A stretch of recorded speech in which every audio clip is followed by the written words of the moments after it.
En todos, nos encontramos en Radio Universidad Tarapacá, en la 95.9 del dial, su radio universitaria.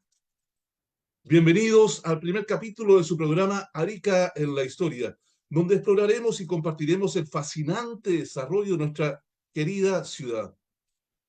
Durante 11.000 años, Arica ha sido testigo de la ocupación humana y esto se refleja en cada rincón de esta hermosa tierra.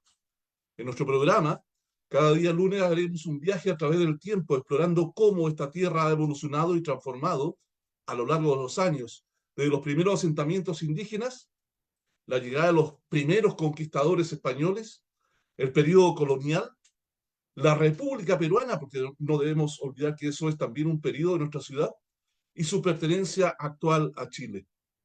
Buscaremos desentrañar juntos los secretos de Arica en el tiempo y aprender sobre las personas valientes y resistentes que han dejado su marca en esta tierra maravillosa, explorando la vida cotidiana, las tradiciones y los eventos que han moldeado y enriquecido su historia.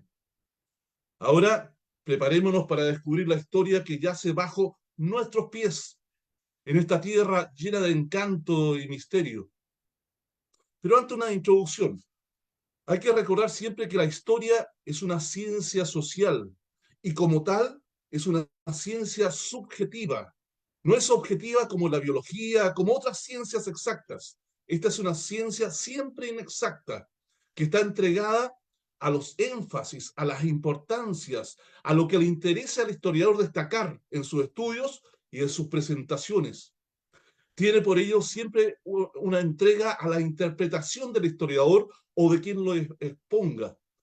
Y para ello, para tratar de hacerlo un poquito más subjetiva, se basa también en ciencias auxiliares como la arqueología, la sociología, la antropología, la biología y otras más. Ahora, si es tan subjetiva la historia, ¿para qué nos sirve? Es una pregunta que siempre me hacen los alumnos en clases. Pues el desentrañar las tinieblas del tiempo nos permite conocer nuestros orígenes, comprender nuestro presente, conociendo nuestro pasado, para mejor prepararnos para nuestros posibles futuros. Y digo posibles futuros porque eso es algo que nunca está determinado. Está escrito el pasado. Estamos viviendo el presente, pero el futuro siempre es relativo. Soy el profesor Patricio Moya Muñoz y les recuerdo, la historia puede volver a repetirse con lo bueno o lo malo, si no la conocemos y comprendemos. Y en Arica tenemos mucha historia que hemos olvidado. Si preguntamos a cualquier ariqueño por qué nuestra ciudad se llama Arica, es muy probable que nos responda que hubo aquí un importante y poderoso cacique que se llamaba Ariaca y que por el paso del tiempo el nombre se transformó a Arica. Estoy seguro que ustedes también han escuchado esta historia. Es más, existe en Arica una hostal llamada Ariaca, una clínica dental Ariaca, una liga de fútbol Ariaca y hasta uno de los naipes de un juego de cartas llamado Orígenes de la serie Mitos y Leyendas en cartasmitos.cl, lo pueden buscar en internet, cartasmitos.cl, tiene como personaje a un musculoso guerrero con el morro de Arica al fondo y que lleva el texto al pie: el páramo se conmueve con tu irrupción, gran cacique Ariaca. Pero yo me pregunto, ¿ese es realmente el origen del nombre de nuestra ciudad? ¿Existió realmente el cacique Ariaca? Y si existió, fue tan poderoso como quisiéramos creer y como nos muestra esta carta, que es una iniciativa, un emprendimiento precioso de algunos jóvenes.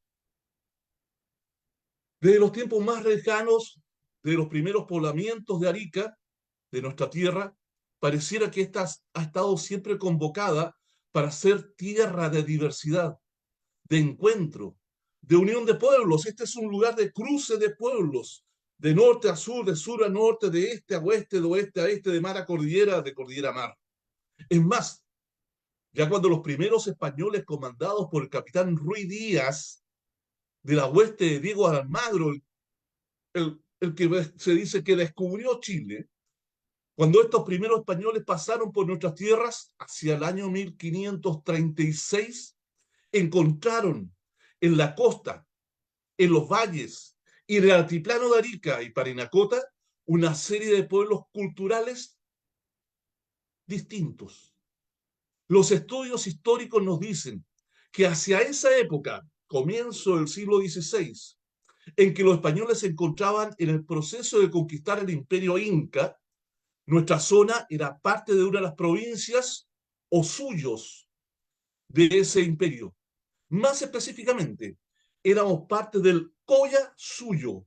Coya es un pueblo aymara del altiplano. Y esta es la provincia que se le da el nombre de Coya Suyo, por la importancia que tuvo esa conquista para los incas.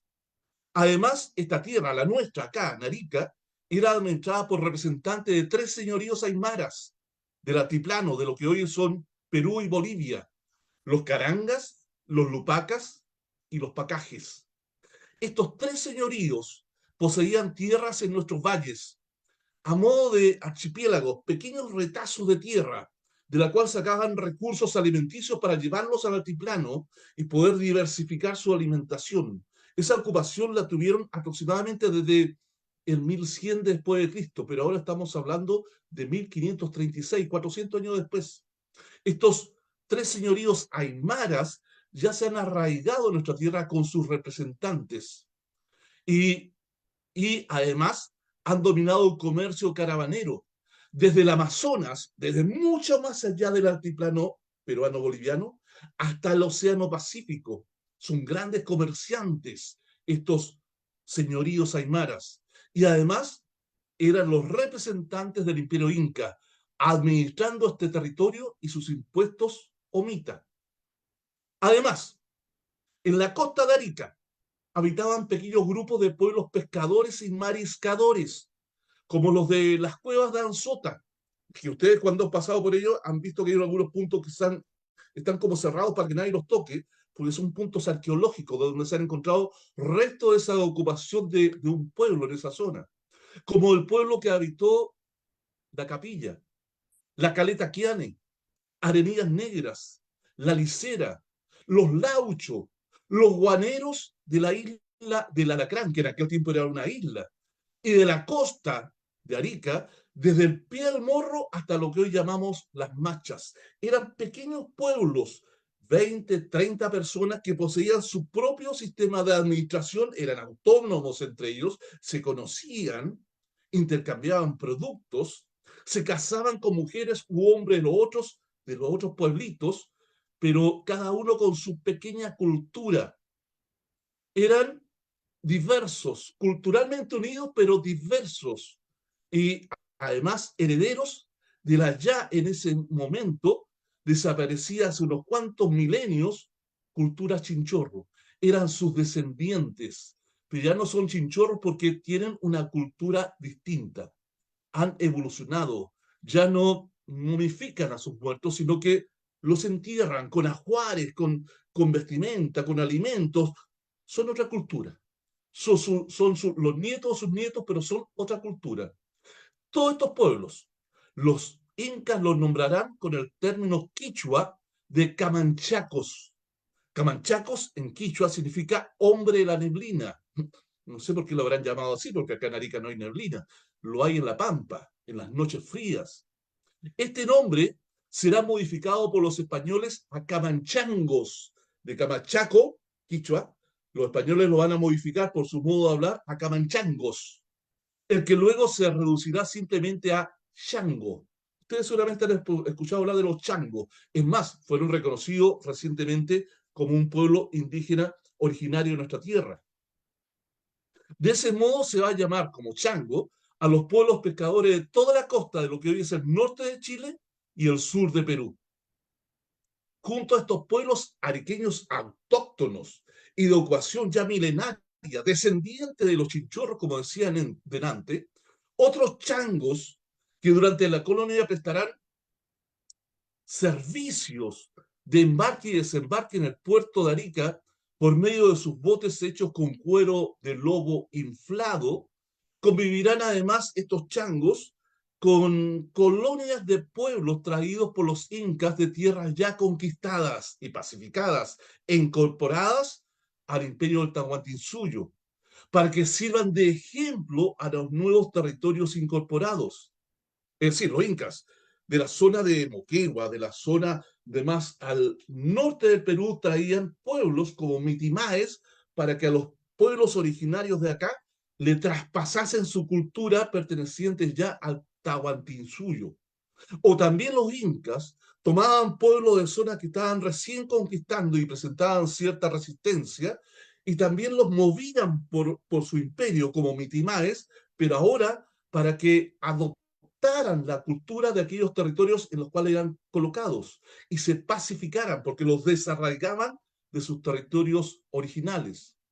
Estas colonias traídas no muy pacíficamente, no muy a la buena, no muy voluntariamente, eran llamadas por los incas mitimaes. Algunos de estos mitimaes fueron traídos a Arica desde la costa de Hilo, desde Moquegua, desde la costa de Tacna, donde está Mollegrau, donde está Boca del Río, van a ser traídos acá, a nuestro territorio ariqueño. Y también van a ser traídos desde la zona de Iquique, ¿ya? Que está siendo recién incorporado. Por lo tanto, unos son traídos para que enseñen y los de la zona de Iquique para que se arraiguen en un territorio que está un poco más incorporado al Tahuantinsuyo, ¿ya? Es más, se hubo presencia de estos mitimaes también en Tecnámar y hasta en la lejana localidad de Surire, donde está el salar de Surire, allá en el altiplano, a 4.400 metros de altitud. Colocaban estos mitimaes en distintos lugares, ¿ya? Como podemos ver, a la llegada de los españoles a Arica y Parinacota era un abanico de pueblos. En la costa, los diversos pescadores que ya hemos mencionado, pescadores y mariscadores o changos. En los valles costeros, como Azapa, Yutas, Chaca y otros más. Y en la precordillera, los valles de precordillera, como Tignamar, como Belén, como todos ellos, van a estar los pueblos agricultores y alfareros. Y en el altiplano, los pastores, descendientes de los antiguos cazadores altoandinos. Además, habían pequeñas colonias de lupacas, carangas y pacajes administrando su archipiélago de tierras de cultivo y administrando esta tierra, ¿ya? Y también, por supuesto, los ya mencionados diversos pueblos traídos como colonias o mitimaes, cada uno de ellos con sus propias culturas y lenguas. Arica y Parinacota fue incorporado al Tahuantinsuyo recién hacia el año 1470, 66 años antes de que pasara por acá el capitán Ruy Díaz, como decían antes, los primeros españoles. Y una vez que los incas solamente obtuviesen una victoria en la batalla llamada del Cerro Baúl, en la zona de Moquegua, que fue un antiguo reducto de la cultura wari, que fue también un imperio que abarcó mucho territorio y que al desaparecer permitió el surgimiento de los incas que adoptaron parte de la cultura wari. Este reducto del Cerro Baúl, si ustedes van alguna vez a Moquegua o hacia Puno por ese territorio, van a ver un cerro precioso que tiene una forma alargada en la parte alta. Es como un fuerte natural, ¿ya? Además, también fue utilizado como reducto por los tihuanacotas, los representantes de los tihuanacos en ese lugar, ¿ya? Ese punto, al avanzar el ejército inca por el territorio de lo que es hoy día Perú y todo lo de Ecuador y todos los otros territorios, en ese lugar en Moquegua, los habitantes de esa zona se hicieron fuertes, lo usaron como pucara, ¿ya? Como un fuerte, para tratar de resistir al avance del Inca. Pero por supuesto fueron avasallados y finalmente sometidos. Al vencer los incas a los habitantes de Moquegua en esta batalla del Cerro Baúl, van a poder entrar hacia el territorio que está más al sur y van a comenzar a batallar ahora contra los Coya, como decían antes, que es el gran señorío del altiplano, el más poderoso de todos, que va a presentar resistencia también al avance de los incas.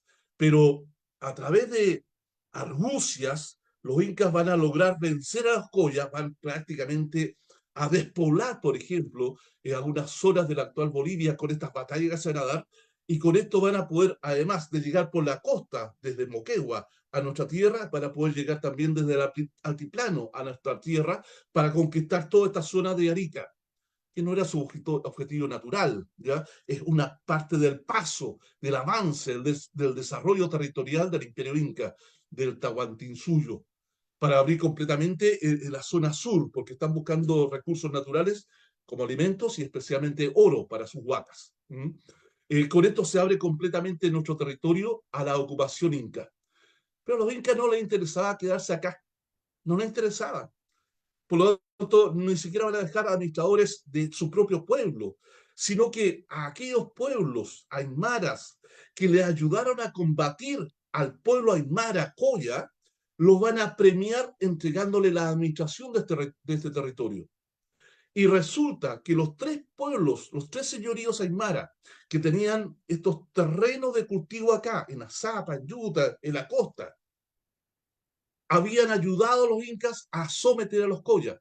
Los Lupaca, los Caranga y los Pacajes fueron amigos de los incas, fueron socios de los incas, se afiliaron al ejército inca y por eso van a ser premiados para que continúen ahora administrando los territorios donde tenían estos archipiélagos de tierra. En compensación, por lo tanto, el Zapa Inca o emperador Tupac Yupanqui dio la administración de nuestras tierras a los señoríos aymaras Caranga, Lupaca y Pacaje, que todavía existe alguna toponimia y alguna presencia en los nombres locales, por ejemplo, los Pacasa, que es una familia de la comuna de Camarones, descendiente de los Pacaje. Estos, además de administrar nuestro territorio, lograron también iniciar un proceso de transculturización, es decir, cambiar una cultura por otra. Hicieron desaparecer prácticamente la cultura arica, que era una cultura preciosa, heredera de los Maita, heredera de los Altos Ramírez, que tenía unos tejidos hermosos. A mí me encanta la vestimenta que usaban ellos y que se han encontrado en sus territorios, que tenía una cerámica con estilo descendiente de la localidad, pero también influenciado por los tihuanacoides, que era preciosa en sus colores y en sus formas geométricas. Esa cultura arica va a hacer que sea desaparecida por los aymara, los cuales van a introducir su cultura a través de este proceso de transculturización, de cambio cultural, siendo adquirida por los locales parte de sus costumbres, y acá viene la clave, e idioma, el aymara. Con lo que la hermosa, ya dije, y desarrollada cultura arica fue modificada y desapareció de nuestro uso la lengua puquina. ¿Han escuchado una hablar de eso? Ni siquiera. La gran parte de los ariqueños han escuchado que alguna vez en Arica se habló puquina. Esta es una lengua andina anterior al aymara y al quichua, usada por los tiwanaku. Y como ellos influenciaron esta zona, trajeron su lengua, el puquina, y acá se habló ese idioma. Los tiwanacos fue una poderosa cultura desarrollada a orillas del lago Titicaca. Recordemos el nombre, Titicaca, porque lo voy a mencionar después, que ya había desaparecido hacía unos 300 años antes de la llegada de los incas a este territorio, hacia el 1100 después de Cristo. Como podemos ver, entonces, a causa de la diversidad cultural que cobijaba nuestra tierra, aquí se habló puquina, aymara, quichua y posiblemente algunas otras lenguas locales de los distintos pueblos que fueron traídos acá como mitimae. Entonces, volvamos al tema planteado para esta semana. ¿De dónde surgió el nombre de Arica? ¿Existió efectivamente el cacique Ariaca? Eso intentaremos responder en este programa. Algunas versiones peruanas dicen que el nombre de Arica viene de palabras aymaras. Por ejemplo, Juan Cuneo Vidal dice que el nombre de Arica viene de Ari en aymara, que significa peñón, roca, cerro o morro, e Iki, que significa lugar de dormir. Por lo tanto, para él, el morro es el peñón donde duermen las aves. Por lo tanto, Arica viene de la palabra aymara Ari-Iki. Carlos Ausa dice que Ari, Peñón en aymara, se junta con Aca, con doble C, que significa vecino. Por lo tanto, Ariaca sería estar junto al cerro, junto al morro. Y hay una tercera teoría que dice que viene de Ariaca. Ari, que significaría punta, y Aca, cortante, la punta cortante. Nuevamente una referencia al morro. Ninguna de estas versiones satisface a los historiadores. No están desechadas, pero no las satisface, especialmente a los estudiosos de la toponimia, que es el estudio del origen de los nombres de los lugares, ¿ya? Se afirma que en este territorio hubo un cacique llamado Ariaca.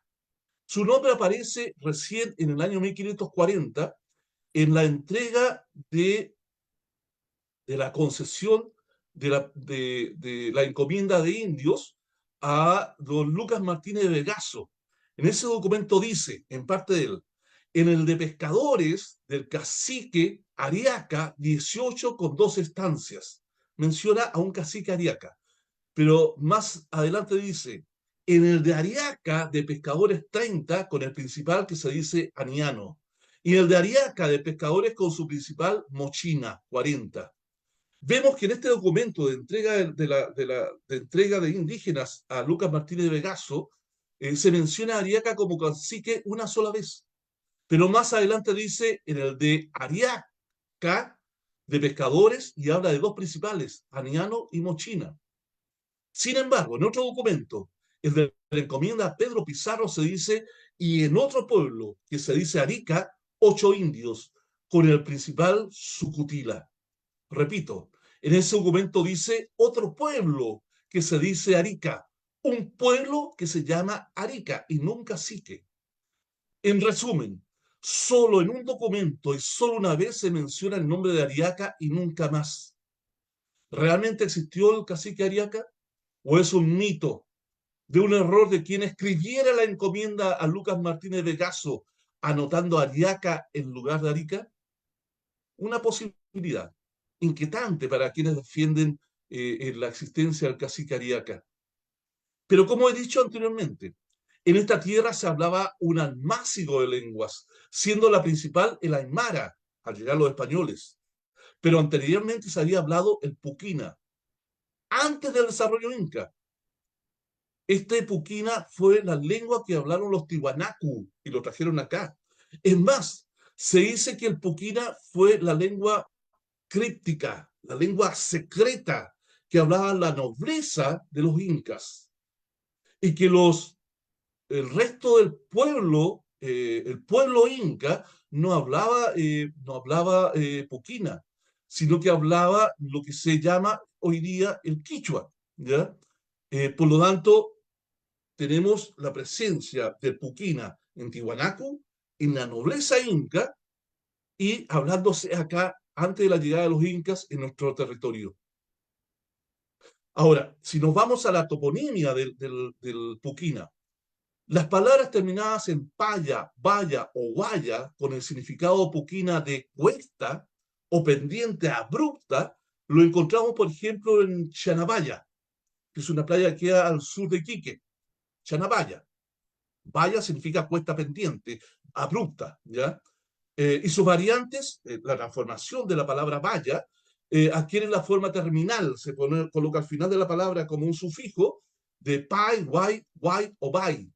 Y lo encontramos, por ejemplo, en Huaylicana, una antigua estancia al interior de Arica, y en Guayhuasi, una ranchería que también estuvo al interior de Arica. Por lo tanto, en la toponimia local está presente el puquina. Por otra parte, el sufijo puquina ta, ta, significa el que tiene o posee algo. Y lo encontramos en el antiguo nombre de la playa La Licera, que durante la colonia se llamaba Chacota, termina en ta. Y Chaco significaría bahía, es decir, que tiene bahía, ¿ya? La presencia de la palabra puquina en nuestro territorio. O lo que hoy día llamamos Yuta, Yuta, el valle de Yuta, que termina en ta. Y ta significa en puquina río o valle. Es decir, la tierra que tiene un río o que tiene un valle. Yuta, en puquina. La palabra puquina chata, que significa cerro, ¿Ubican alguna palabra que en nuestras zonas termine en chata? Ya, tenemos los payas chata. El Pomerape y su hermano el Parinacota, allá donde está el lago Chungara, ¿ah? Los payas chata, que tienen cerro. Es decir, tenemos presencia de palabras puquinas en nuestro territorio. Algunas teorías afirman que el puquina era la lengua que hablaban los incas, dije antes, y que hablaban los tihuanacos. Los carangas, lupaca y pacaje hicieron desaparecer el puquina, pero quedó en la toponimia. Bueno, resulta que en puquina la palabra Arica significa puerta nueva, que es posiblemente el significado que los tihuanacos y los nobles del imperio inca le dieron a nuestro territorio. Arica, en puquina, significaría puerta nueva. Tesis romántica, que exagera la interpretación de una lengua extinta, posiblemente. Pero es tan valedera como Ariaca, Ariiki, Ariaca, Ariaca. Soy el profesor Patricio Moya y les espero el próximo lunes 15 de enero a las 9:30 de la mañana para en otra media hora de Arica en el tiempo, donde analizaremos la religiosidad prehispánica de Arica y Parinacota en la 95.9 al dial en su radio universitaria. Muchas gracias.